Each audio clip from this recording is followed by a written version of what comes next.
ఒక కమిట్మెంట్తో మనందరం పనిచేస్తాం జరిగింది. ఇది కూడా ప్రజలకి వివరించాల్సిన అవసరం ఉంది. ఇది మన పార్టీ, మనందరం కుటుంబ సభ్యులం, అలిగేదానికి ప్లేస్ లేదు. అలకకి ఫుల్ స్టాప్ పెట్టుకుందాం. వేదిక మీద ఉన్న పెద్దలందరూ తెలుసు, అమ్మగారు కూడా తెలుసు పాలిట్ బ్యూరోలో నేను ఎట్లా పోరాడతాను.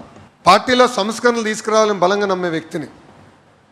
జిల్లా పార్టీ వ్యవస్థ నుంచి పార్లమెంట్ పార్టీ వ్యవస్థ తీసుకొచ్చేదానికి నాకు 2 సంవత్సరాలు పట్టింది. పాలిట్ బ్యూరోలో 3 సార్లు వాళ్ళు తిరస్కరించారు తీర్మానాన్ని. నేను వదిలిపెట్టలా. నేను నమ్మిన సిద్ధాంతం కోసం పోరాడే వదిలిపెట్టలా. చివరికి గెలుస్తాం జరిగింది.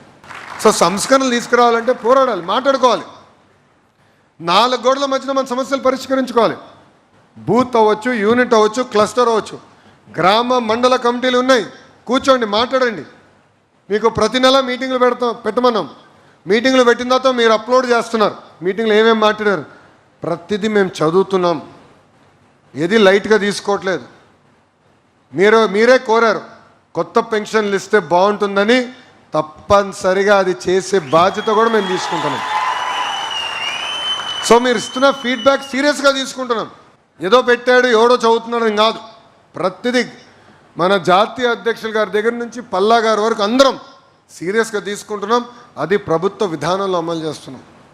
ఈరోజు ఇక్కడ ఉన్న కార్యకర్తలందరిని అడుగుతున్నా, ఎంతమందికి మై టీడీపీ ఉందో చేతులు పైకెత్తండి. అందరు ఎత్తుతారబ్బా. ఇప్పుడు వచ్చినప్పుడు నేను చూస్తా. మళ్ళీ మై టీడీపీ ఎందుకు తీసుకొచ్చామో మీకు చెప్పాల్సిన అవసరం ఉంది. పాదయాత్రలో కార్యకర్తలను కలిసినప్పుడు ఒకటే అడిగారు, ఆయా మేము పార్టీని నమ్ముకున్న వారం అహర్నిశలు కష్టపడ్డాం, కానీ మమ్మల్ని గుర్తించాలి, ఆ బాధ్యత పార్టీ పైన ఉందని. ఈరోజు ఈ భూమిపైన లోకేష్ శాశ్వతం కాదు, కానీ తెలుగుదేశం పార్టీ అనేది శాశ్వతం, ఆ వ్యవస్థ అనేది శాశ్వతం.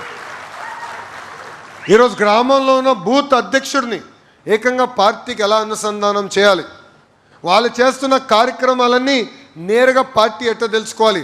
ఈరోజు గౌరవ ముఖ్యమంత్రి గారు ఎవరే బూత్లో బాగా చేశాడు 10 పేర్లు చెప్పంటే ఏకంగా బటన్ నొక్కితే తెలిసే పరిస్థితి తీసుకొచ్చాం. అందుకే మై టీడీపీ విధానం పెట్టాం. మీరు చేస్తున్న ప్రతి కార్యక్రమం, ఈరోజు పార్టీ పిలిపించే కార్యక్రమాలు ఉన్నాయి, అది ఈరోజు మీరు చేస్తున్నారు. డోర్ టు డోర్ కార్యక్రమం చేస్తున్నారు. కొంతమంది అద్భుతంగా చేస్తున్నారు, కొంతమంది ఇంకా స్టార్ట్ అవ్వాల బండి. మా అక్కకి చెప్పి ఒక కర్ర కూడా ఇస్తాను నేనని. మొదలవకపోతే గట్టికిమ్మనా, పరిగెత్తాలా. ఇది మనందరి బాధ్యత. లోకల్ బాడీ ఎన్నికలు కూడా వస్తున్నాయి. డోర్ టు డోర్ తిరగాల్సిన అవసరం మనందరి పైన ఉంది. ప్రజలతో మమేక్యం అవ్వాల్సిన అవసరం ఉంది. మనం చేస్తున్న మంచి పనులు చెప్పుకోవాల్సిన అవసరం ఉంది. సో మై టీడీపీ ద్వారా మనం ఇచ్చిన ప్రోగ్రాంలని మీరు అద్భుతంగా చేస్తున్నారు, మాకు డీటెయిల్స్ వస్తున్నాయి. మై టీడీపీ కాకుండా పార్టీ ఇచ్చిన కార్యక్రమాలు కాకుండా మీరు చేస్తున్న ఏ కార్యక్రమాలున్నా ఈరోజు ఫీడ్ అని ఉంది, లాస్ట్ ట్యాబ్ ఫీడ్ అని. అక్కడ మీరు అప్లోడ్ చేస్తే మీ సభ్యత్వ నంబర్కి లింక్ అయిపోతుంది. సో మేము అక్కడ చూడొచ్చు, ఓహో పార్టీ పిలిపించిన కార్యక్రమాలే కాదు మిగతా కార్యక్రమాలు కూడా అద్భుతంగా చేశారు. ఎందుకంటే కార్యకర్తనే అధినేత అని పిలిపించినప్పుడు కార్యకర్తలు గుర్తించాల్సిన బాధ్యత మీ లోకేష్ పైన ఉంది. అందుకే ఈ మై టీడీపీ విధానం తీసుకొచ్చాం. అనుసంధానం అవ్వండి, కలిసికట్టుగా పనిచేద్దాం. వ్యక్తులు ముఖ్యం కాదు, తెలుగుదేశం పార్టీ ముఖ్యం.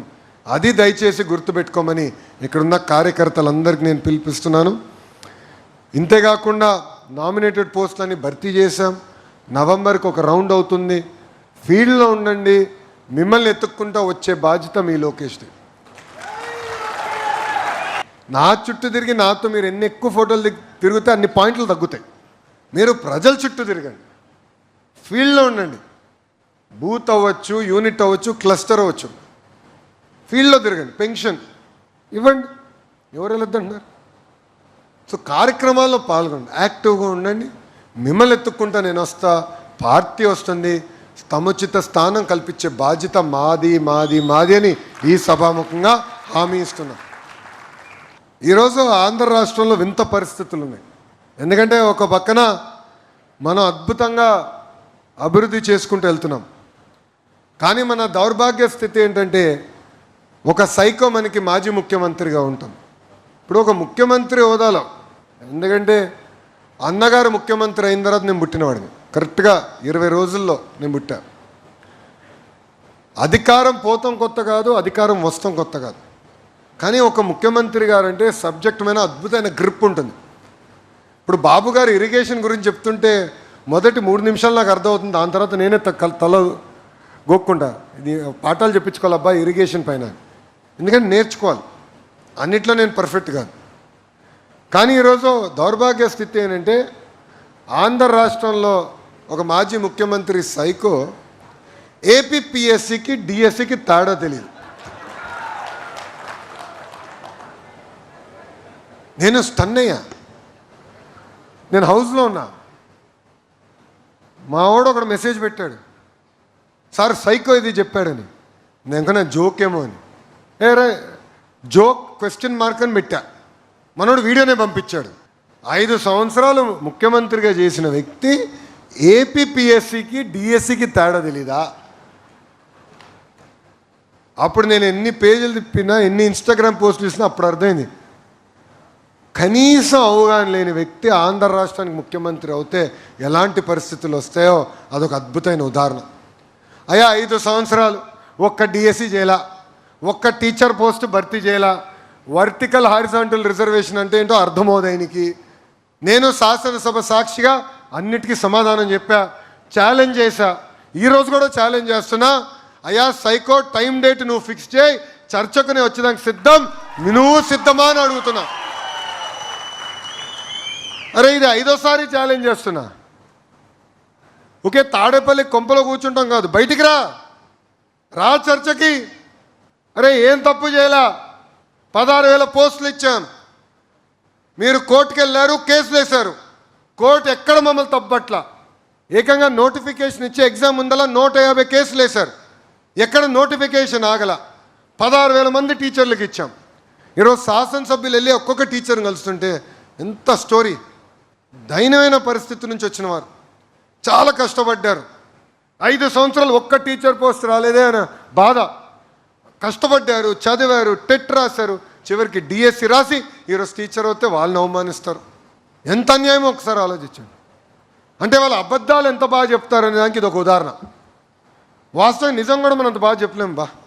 అందుకే అప్రమత్తంగా ఉండాలి. వాళ్ళు చెప్తున్న అబద్ధాలని తిప్పికొట్టాలి. ఇంకొక ఉదాహరణ కూడా చెప్తా. ఆర్సిలర్ మిత్తల్ స్టీల్ ప్లాంట్ వచ్చింది అనకాపల్లికి. నాకు ఆదిత్య మిత్తల్ తెలుసు, ఇమీడియట్గా కాల్ పెట్టుకున్నాను, మీరు రావాలని బలవంతం చేశా. చివరికి వచ్చాడు, బయటకు వచ్చింది, వస్తుందని. అప్పుడు ఈ సైకో ప్రెస్ మీట్ పెట్టి ఎందుకు వస్తుంది, ఒరిస్సాకి వెళ్ళింది, అక్కడ ఉంది, ఇక్కడ ఉంది, ఆంధ్రాకి ఎక్కడి నుంచి వస్తుంది అన్నాడు.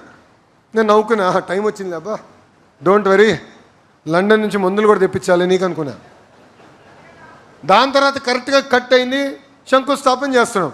ఆయనే ప్రెస్ మీట్ పెట్టి నేనే తీసుకొచ్చా, నేనే భూమి ఇచ్చా, నేనే రాయబారం చేశా, నేనే ఇన్సెంటివ్స్ ఇచ్చానని చెప్పే పరిస్థితి. అంటే ఎన్ని అబద్ధాలు చెప్తారనేది ఒక అద్భుతమైన ఉదాహరణ.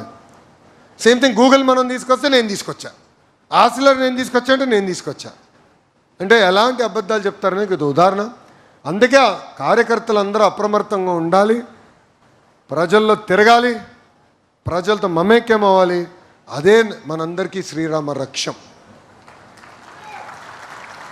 మీ అందరూ తెలుసు 2019లో 1980 తర్వాత గెలవని నియోజకవర్గంలో మంగళగిరిలో నేను పోటీ చేశాను. 5,300 ఓట్లతో ఓడిపోయా. ఈరోజు ఆంధ్ర రాష్ట్ర చరిత్రలోనే 3rd హైయెస్ట్ మెజారిటీ, 91,000 మెజారిటీతో నేను గెలుస్తాం జరిగింది. చాలామంది కార్యకర్తలు, నాయకులు నన్ను అడిగారు, అన్న మీరు ఎట్టో గెలిచారంటే నేను ఒకటే చెప్పా, ప్రజల్లోకి వెళ్ళా. ఒక బాండ్ ఏర్పడింది నాకు మంగళగిరి ప్రజలకి. అది ఇంకా జీవితాంతం ఎవరు తెంచలేరు. వాళ్ళ కష్టకాలాల్లో నిలబడా, ఇంట్లో పెళ్ళుంటే అండగా నిలబడ్డా. ఆ ఎమోషనల్ కనెక్షన్ అనేది చాలా చాలా అవసరం. ఇక్కడున్న కార్యకర్తలందరికీ చెప్తున్నా, కేవలం అభివృద్ధి అంటే కేవలం సంక్షేమం మనం గెలిపిస్తుందంటే చాలా పొరపాటు పడుతున్నారు. ప్రజలతో మమేక్యం అవ్వండి, కలవండి, వాళ్ళ సమస్యలు ఉంటే తెలుసుకోండి, వచ్చి అక్కతో పోరాడండి. ఎందుకు వదిలిపెడతారు మీరు? ఇది ఉంది మాకు, మీరు ఎందుకు చేయరు అని పోరాడండి. ఎందుకు చెప్తున్నాను, మా మంగళగిరి వాళ్ళు నన్ను వదిలిపెట్టరబ్బా, లేదంటే వాట్సాప్లో కొడతారు. రండి పోరాడండి, తలుపులు తట్టండి, సమస్య పరిష్కరించే వరకు మీరు వదిలిపెట్టదు. ఆ బాధ్యత ఇక్కడున్న క్లస్టర్ యూనిట్ బూత్ గ్రామ మండల పార్టీ అధ్యక్షులందరిపైన ఉంది. కలిసికట్టుగా పనిచేద్దాం, ప్రజలతో మమేక్యం అవుదాం, ప్రజల సమస్యలు తెలుసుకుందాం, అది పరిష్కరించుదాం. దేవుడు కూడా అన్ని కోరికలు తీర్చలేడు, మన మనుషులమే. కానీ మనవంతు మనం ప్రయత్నించాలి, ఆరునిసలు మాట్లాడాలి. అది దయచేసి గుర్తుపెట్టుకోవాలని ఇక్కడున్న కార్యకర్తలందరికీ నేను పిలిపిస్తూ మిమ్మల్ని అందరిని ఒక్కటే కోరుతున్నా. త్వరలో లోకల్ బాడీ ఎలక్షన్స్ వస్తాయి. Corporations, municipalities, MPTC, ZPTC, panchayat ఎన్నికలన్నీ సక్రమంగా మనం నిర్వహించబోతున్నాం. ఈరోజు door to door program already మీరు ప్రారంభించారు, అది పూర్తి చేయండి. ప్రజల్లో తిరగండి, చేసిన మంచి పనులు చెప్పండి. అదేవిధంగా లా అండ్ ఆర్డర్ని మనం ఎట్లా సెట్ చేశామో, గంజాయిని దాదాపు 90% మనం తగ్గించడం కూడా జరిగింది. ఇదంతా కూడా చెప్పాలి, ప్రజల్లో చైతన్యం తీసుకొచ్చి ఎవరు ఊహించిన విధంగా మన గత ఎన్నికల్లో 94% సీట్లు గెలిచామే, దానికన్నా ఎక్కువ శాతం సీట్లు గెలిపించాలని ప్రజల్ని కోరి తిరిగి పంచాయతీ దగ్గర నుంచి ఢిల్లీ వరకు ఒకే ప్రభుత్వం ఉంటేనే అద్భుతంగా అభివృద్ధి చేసుకోగలుగుతాం, నిధులు వస్తాయని ప్రజలకి వివరించాల్సిన బాధ్యత ఉంది. ఎందుకంటే మనం చూస్తున్నాం, గత పాలకులు, సర్పంచ్లు, ఎంపీటీసీల నుండి మన పనులు చేయనిలా. డ్రైన్ వేయాలంటే తీర్మానాలు చేయరు, పనులు చేయాలంటే అడ్డుపడతారు. అందుకే గల్లీ నుంచి ఢిల్లీ వరకు ఒకే ప్రభుత్వం ఉంటే, same double engine bullet train సర్కారు ఉంటేనే మనం అభివృద్ధి చేసుకోగలుగుతామని ప్రజల్లో చైతన్యం తీసుకురావాల్సిన అవసరం ఉంది. మనం 1,06,00,000 మంది సభ్యులు మన కుటుంబం, అది కాస్త ఇంకొంచెం పెద్దదైంది. జనసేన పార్టీ ఉంది, భారతీయ జనతా పార్టీ ఉంది. ఈరోజు 3 పార్టీ కలియక ఎన్డీఏ. కలిసికట్టుగా పోటీ చేశాం, కలిసికట్టుగా మనం గెలిచాం. సమస్యలు ఉండొచ్చు, 4 గోడల మధ్యన మాట్లాడుకోవాలి, మన సమస్యలు మనం పరిష్కరించుకోవాలి. అంతేగాని వాళ్ళు ఎవరో ఏదో అన్నారని మనం ఫేస్బుక్లో పెడతామో, లేదంటే మన ముసుగులో వాళ్ళని తిడతాం, వాళ్ళ ముసుగులో మనం తిట్టినప్పుడు మనం ఏదో రియాక్ట్ అవుతాం వల్ల నష్టపోయేది ఆంధ్ర రాష్ట్రం, ఆంధ్ర రాష్ట్ర ప్రజలు. దయచేసి ఇది గుర్తుపెట్టుకోవాల్సిన అవసరం ఉంది. ఎందుకంటే ఆ గొడ్డలి పార్టీ అనేక సైకో పనులు చేస్తారు, మనం అప్రమత్తంగా ఉండాలి. ఈ 3 పార్టీలు కలిసికట్టుగా ముందరికెళ్ళాలి. మాకు నాయకత్వంలో అబ్సల్యూట్ క్లారిటీ ఉంది. పవన్ అన్న కూడా నాకు అనేక మార్లు చెప్పారు, పబ్లిక్గా కూడా చెప్పారు, 1 కాదు 2 కాదు, కనీసం 3 టర్ములు ఎన్డీఏ గెలిస్తేనే దారి తప్పిన రాష్ట్రాన్ని సరైన దారిలో పెట్టచ్చు. సో కలిసికట్టుగానే నిలబడతాం, కలిసికట్టుగానే పోటీ చేస్తాం. ఆ సైకోని ఆంధ్ర రాష్ట్రంలో చిరునామా లేకుండా చేసే బాధ్యత మనది, మందని ఈ సభాముఖం మీ అందరికీ తెలియజేసుకుంటూ, కొంతమంది వైకాపాలో ఉన్న వాళ్ళు రపరప్ప అంటున్నారు. వాళ్ళు రపరప్ప అంటే ఇక్కడ చూసుకున్నాక మనం ఏం సిద్ధంగా లేవు. వాళ్ళకి ఒకటే చెప్తున్నా, ఎవరిని వదిలిపెట్టాం, చట్టాన్ని కానీ ఉల్లంఘిస్తే బొక్కలో వేసే బాధ్యత నాది. ఇక్కడ కార్యకర్తలు కూడా చెప్తున్నా, ఎర్ర బుక్ దాని పని చేసుకుంటూ వెళ్తుంది, మీరేం కంగారు పడద్దు. బాబు గారిని అరెస్ట్ చేసిన తర్వాత శివుడిని నమ్ముకునేవాడిని నేను వదిలిపెట్టాను అంత ఈజీగా. నాకు చాలా క్లారిటీ ఉంది జీవితంలో. వాళ్ళపైన కాదు, ఎవరైతే మనం ప్రతిపక్షంలో ఉన్నప్పుడు పార్టీ వ్యతిరేకంగా పనిచేశారో వాళ్ళని కూడా నేను గుర్తుపెట్టుకున్నా. నాకు చాలా క్లారిటీ ఉంది, నేను ఎక్కడ ఎవరిని వదిలిపెట్టాను. ఎందుకంటే నమ్ముకున్న సిద్ధాంతాల కోసం మనందరం పోరాడాం, మనందరం కేసులు పెట్టించుకున్నాం, మనలో కొంతమంది జైలుకి వెళ్ళాం. ఈరోజు మనం ప్రతిపక్షంలో ఉన్నప్పుడు మనకి వ్యతిరేకంగా పనిచేసిన వాళ్ళు ఈరోజు మళ్ళీ తిరిగి రావాలని ప్రయత్నిస్తున్నారు. వాళ్ళందరికీ ఒకటి చెప్పా, నో ఎంట్రీ, హౌస్ఫుల్. నాయకులు తయారు చేసే పార్టీ యూనివర్సిటీ ఒక తెలుగుదేశం పార్టీ. చివరిగా కార్యకర్తలను ఒక విషయం కోరుతున్నాం. 2019 నుంచి 24 వాళ్ళు దొంగ కేసులు పెట్టారో అవన్నీ ఒక పద్ధతి ప్రకారం న్యాయబద్ధంగా మేము పోరాడి తీసేస్తాం జరుగుతుంది. ఇప్పటికీ సుమారుగా 75% కేసులు తీసేసాం. ఎక్కడైనా కేసులు పెండింగ్ ఉంటే దయచేసి మీరు ఇంట్లో పడుకుంటే నాకు ఎటు తెలుస్తుంది స్వామి, మీ ఎఫ్ఐఆర్లు తీసుకోండి, అక్కని కలవండి, పార్లమెంట్ పార్టీ అధ్యక్షుడిని కలవండి, జోనల్ కోఆర్డినేటర్ కలవండి. పార్టీ ఆఫీస్లో ఒక వ్యవస్థనే పనిచేస్తుంది, కలిసి ఆ కేసులు తీపించుకోవాల్సిన బాధ్యత మనందరిపైన ఉంది. అది హెచ్ఎం గారు కూడా బాధ్యత పెట్టా. సెకండ్, గతంలో నీరు చెట్టు ఉపాధి హామీ బిల్స్ ఏమైనా పెండింగ్ ఉంటే పార్టీ ఆఫీస్ తెలియజేయండి. ఇప్పటికీ 99% బిల్స్ మేము క్లియర్ చేస్తాం జరిగింది. మాకు తెలిసినంత వరకు మనం క్లియర్ చేసాం, తెలియని బిల్స్ మనం చేయలేం. లాస్ట్ పాయింట్, జీరామ్జీ వచ్చిన తర్వాత మనం కూడా చాలామంది పనులు చేశారు. కేంద్ర ప్రభుత్వం నుంచి రావాల్సిన నిధులు కొంచెం ఆలస్యమైంది. అది 2-3 వారాల్లో వస్తాయి. అది కూడా క్లియర్ చేసే బాధ్యత మేము తీసుకుంటామని ఈ సభాముఖంగా మీ అందరికి తెలియజేసుకుంటూ కార్యకర్తలందరికీ ఒకటే పిలిపిస్తున్నాం.